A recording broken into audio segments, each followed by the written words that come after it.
Shalom Bapak Ibu Saudara-saudari yang saya kasih dalam Tuhan. Pada saat ini saya berada di pinggir atau di tepi Danau Tiberias di Israel. Dan kali ini saya bersyukur saya bisa stay sekitar 2 minggu di sini dengan menemani 2 tour dari Indonesia, 2 grup ya. Dan kali ini pada bulan Februari ini cuaca masih dingin di sini. Tetapi yang kita ketahui bahwa hari-hari ini kita diperhadapkan dengan satu peristiwa yang sangat luar biasa, yaitu kegemparan di seluruh dunia. Itu seperti teror yang menakutkan dengan merebaknya virus corona atau disebut COVID-19. Pada hari ini, itu di akhir bulan Februari ini, saya mendapat berita bahwa virus ini sudah merebak sampai ke 58 negara.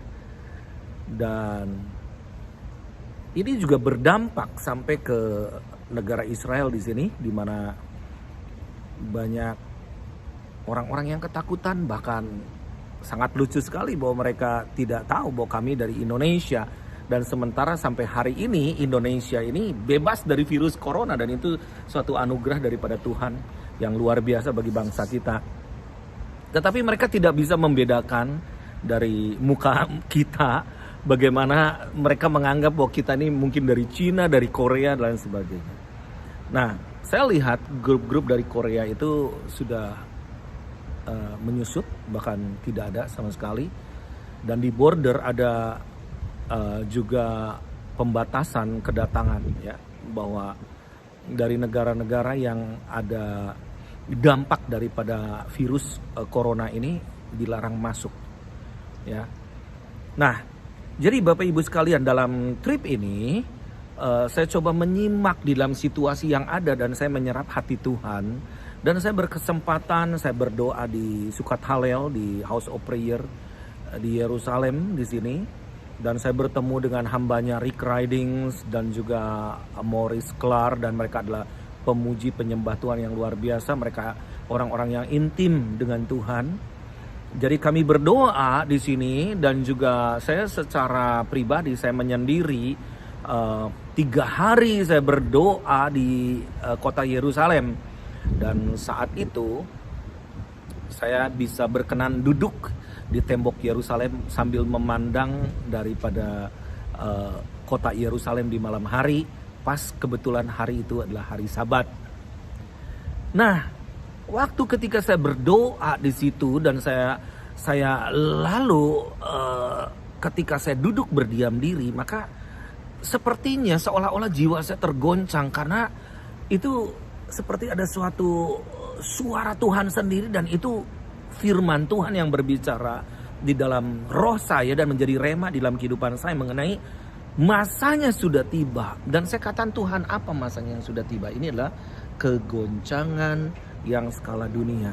Di dalam Ibrani 12 ayat 26 sampai 29 firman Tuhan berkata begini, waktu itu suaranya menggoncangkan bumi, tetapi sekarang ia memberikan janji, satu kali lagi aku akan menggoncangkan bukan hanya bumi saja, melainkan langit juga. Ungkapan satu kali lagi menunjuk pada perubahan pada apa yang dapat digoncangkan, karena ia dijadikan supaya tinggal tetap apa yang tidak tergoncangkan. Jadi karena kita menerima kerajaan yang tidak tergoncangkan, marilah kita mengucap syukur dan beribadah kepada Allah menurut cara yang berkenan kepadanya dan dengan hormat dan takut. Sebab Allah kita adalah api yang menghanguskan.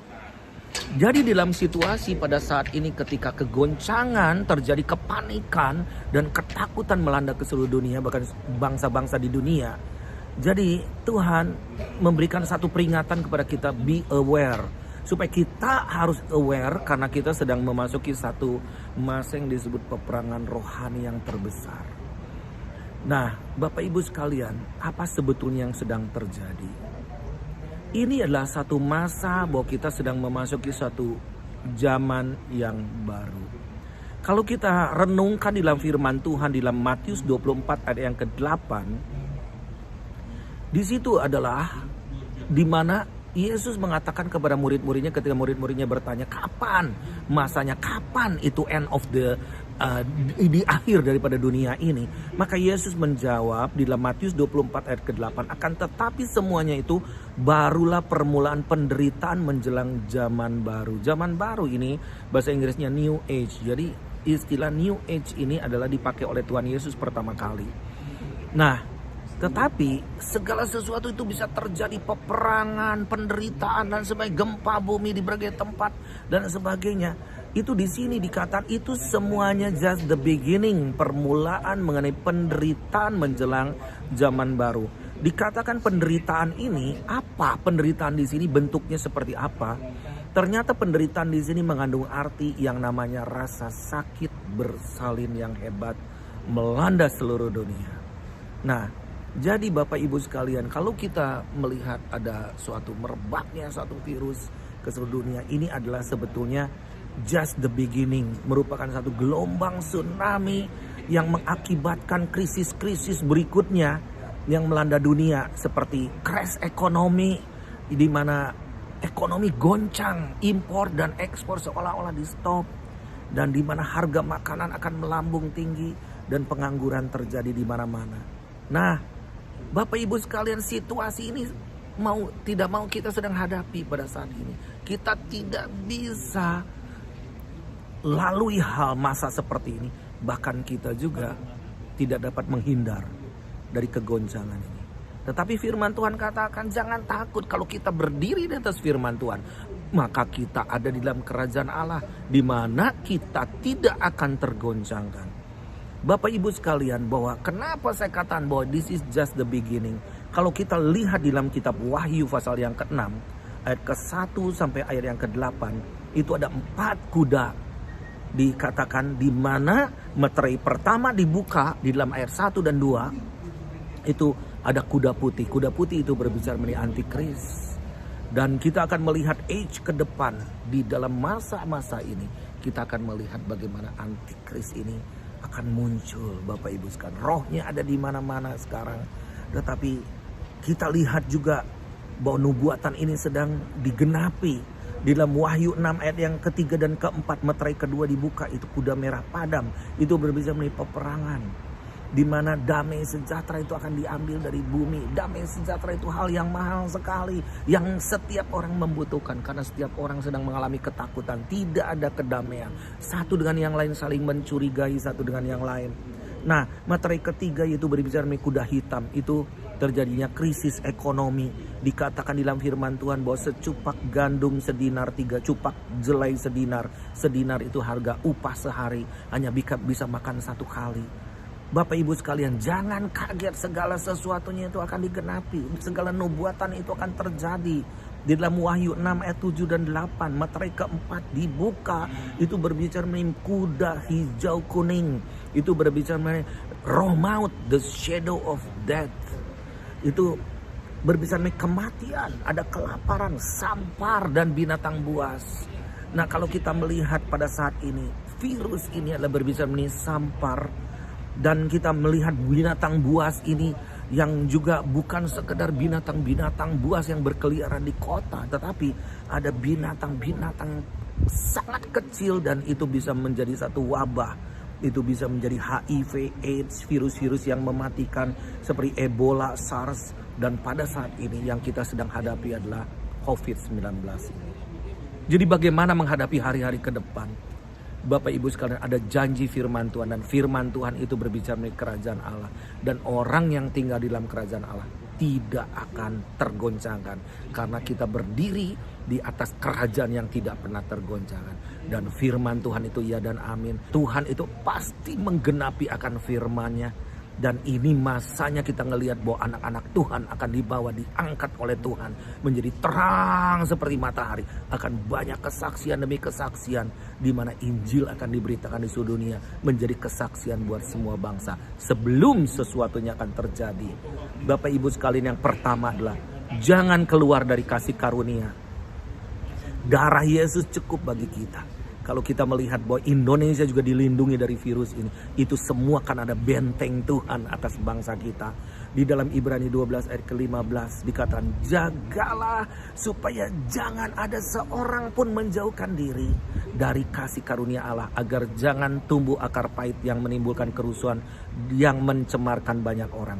Bapak Ibu sekalian, dunia sedang panik, kita jangan panik dan jangan menebarkan kepanikan, jangan menebarkan berita-berita teror, tetapi beritakan kabar kerajaan sorga, beritakan sesuatu keselamatan yang abadi yang sedang datang atas bangsa di dunia ini. Yang kedua adalah hiduplah terus dalam perlindungan Allah yang maha tinggi, itu El Shaddai. Di dalam Mazmur 91 ayat 1 firman Tuhan berkata, orang yang duduk dalam lindungan yang maha tinggi dan bermalam dalam naungan yang maha kuasa. Kata berlindung di sini dalam bayangan the shadow of God, the shadow of El Shaddai. Bapak Ibu sekalian, tidak ada nama lain di bawah kolong langit ini selain oleh nama Dia, Yesus Kristus, kita beroleh selamat. Dan tidak ada Allah El Shaddai yang sanggup melindungi kita dari berbagai kegoncangan, dari berbagai ketakutan. Tetapi di dalam kerajaan itu selalu ada damai sejahtera, selalu ada kecukupan, selalu ada perlindungan. Ketiga adalah kuasa perkataan. Lidah memiliki kuasa dan apa yang diucapkan itu kan jadi. Di dalam Yeremia 1 ayat 9 dan 10. Lalu Tuhan mengelurkan tangannya dan menjamah mulutku. Tuhan berfirman kepadaku, sesungguhnya aku menaruh perkataan-perkataanku ke dalam mulutmu. Ketahuilah pada hari ini aku mengangkat engkau atas bangsa-bangsa dan atas kerajaan-kerajaan untuk mencabut dan merobohkan, untuk membinasakan dan meruntuhkan, untuk membangun dan menanam. Bapak Ibu sekalian, tahu nggak? Lidah itu di dalam firman Tuhan dikatakan edge of the sword, ujung daripada pedang. Itu bisa menghancurkan satu kota. Tetapi dengan lidah ini juga kita bisa mengatakan firman Tuhan dan itu akan jadi. Dan firman Tuhan apa yang keluar dari mulut Allah sendiri itu tidak akan kembali dengan sia-sia. Yang keempat, hidup di dalam otoritas. Kita bukan hanya diselamatkan ketika kita mati, kita masuk surga, tetapi kita hidup di dalam otoritas. Firman Tuhan di dalam Matius 16 ayat 18 dan 19 dikatakan, dan aku pun berkata kepadamu, engkau adalah Petrus, dan di atas batu karang ini aku akan mendirikan jemaatku atau eklesiaku, dan alam maut tidak akan menguasainya. Kepadamu akan kuberikan kunci kerajaan sorga, dan apa yang kau ikat di dunia ini akan terikat di sorga, dan apa yang kau lepaskan di dunia ini terlepas di sorga. Bapak Ibu sekalian, setiap Anda memiliki otoritas. Setiap Anda diberikan kunci-kunci kerajaan sorga. Apa yang kau ikat di bumi akan terikat di sorga. Apa yang kau lepaskan di dunia akan terlepas di sorga. Wow, ini satu otoritas yang hanya datang daripada kerajaan Allah sendiri, kerajaan sorga. Dan kita punya kuasa untuk menghadirkan kerajaan sorga itu di bumi. Yang kelima, biar kita hidup dalam damai sejahtera. Firman Tuhan mengatakan begini di dalam Yohanes 14 ayat 27. Damai sejahtera ku tinggalkan bagimu, damai sejahtera ku berikan kepadamu, dan apa yang ku berikan tidak seperti yang diberikan oleh dunia kepadamu. Janganlah gelisah dan gentar hatimu. Wow, dunia sedang kehilangan damai sejahtera. Damai sejahtera hanya datang dari Tuhan. Damai sejahtera tidak dapat dibeli oleh apapun. Damai sejahtera hanya adalah kasih karunia. Dan setiap orang yang tinggal di dalam Tuhan, dia menerima damai sejahtera. Dan damai sejahtera itu ada dari dalam keluar, bukan dari luar ke dalam. Kita tidak dikondisikan oleh situasi di luar.